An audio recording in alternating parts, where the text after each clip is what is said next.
Just days ago, rivers in Texas's hill country rose more than 26 feet in under an hour, overwhelming camps and small communities.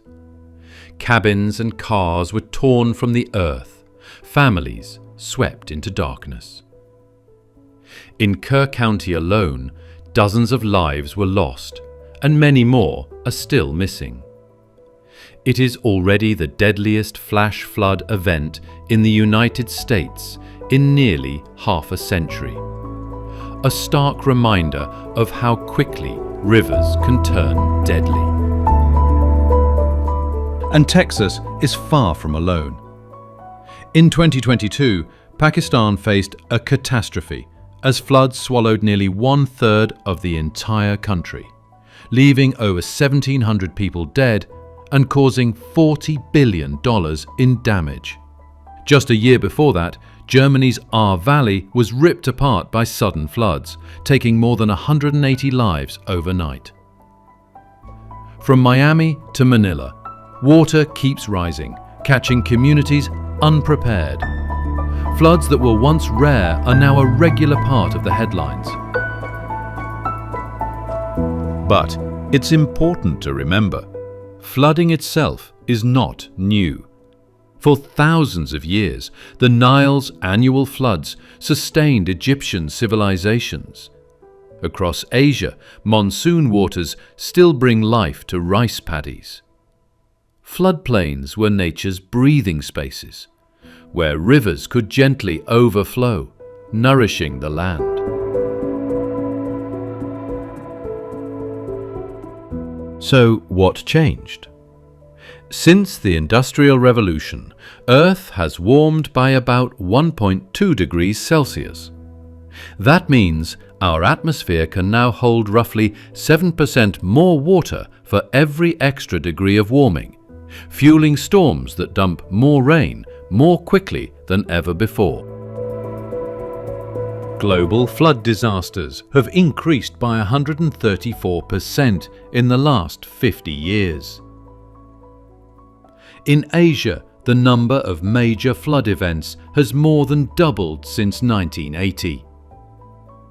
100-year floods, the kind we once expected once in a lifetime, now sometimes return within a decade or even just a few years. But climate is only part of the story. We've stripped away the very systems that used to keep us safe. The Amazon, which helps stabilize rainfall across half a continent, has lost over 17% of its trees in just 50 years. Wetlands, nature's great sponges, are drained for cities and farms. Mangroves, which once blunted the force of waves and tides, are cleared for shrimp ponds and resorts. And we keep building on floodplains, covering them with roads, parking lots, and neighborhoods. In Houston, nearly 30% of traditional floodplain areas are now paved over, leaving water nowhere to spread safely.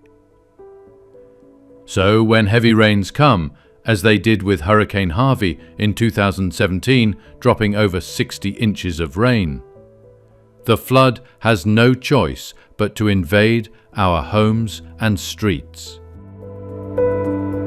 Meanwhile, high in the Andes and Himalayas, glaciers, Earth's frozen water towers, are melting at record speeds. At first, this means rivers swell dangerously. Later, those same rivers may shrink, starving crops and entire cities downstream. Billions rely on these glacier-fed rivers, from the Ganges to the Yangtze to Amazon tributaries. In 2021, China's Henan province saw a year's worth of rain fall in just 3 days, flooding subways and city streets. And now, with this latest disaster in Texas, we're reminded that even places long accustomed to heavy rain can be caught off guard by just how extreme these events have become. But here's what many forget. Nature isn't just the victim of floods. It's also the solution.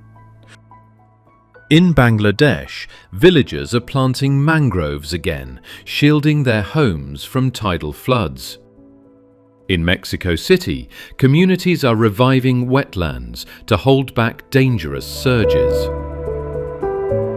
The Netherlands, a country that lives below sea level, is restoring rivers' floodplains, letting them spill safely across fields, sparing towns from catastrophe.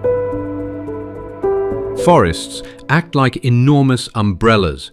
In Brazil's Atlantic forest, studies show that areas with healthy trees reduce flood peaks by up to 30%, simply by slowing rain's rush to rivers.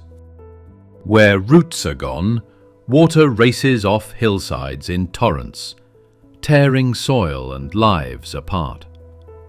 But where forests stand, water is caught, filtered and released gently, turning destructive floods into life-giving streams. Floods may seem like distant tragedies until they arrive at your door. Just last year, New York City subways became rivers after heavy rains. In Texas this month, families clung to rooftops as water swallowed entire camps and cabins. Because our world is tied together by water, rain falling in the Amazon shapes the moisture that reaches Texas. And glacier melt in Tibet helps determine harvests in India and China. We can still change this story. By cutting carbon, yes, but also by restoring the living systems that keep us safe.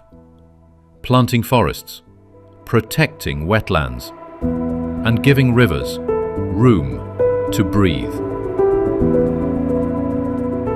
Imagine a world where floods return to being gentle overflows, feeding the soil instead of destroying it, where we learn to live with water, not in fear of it.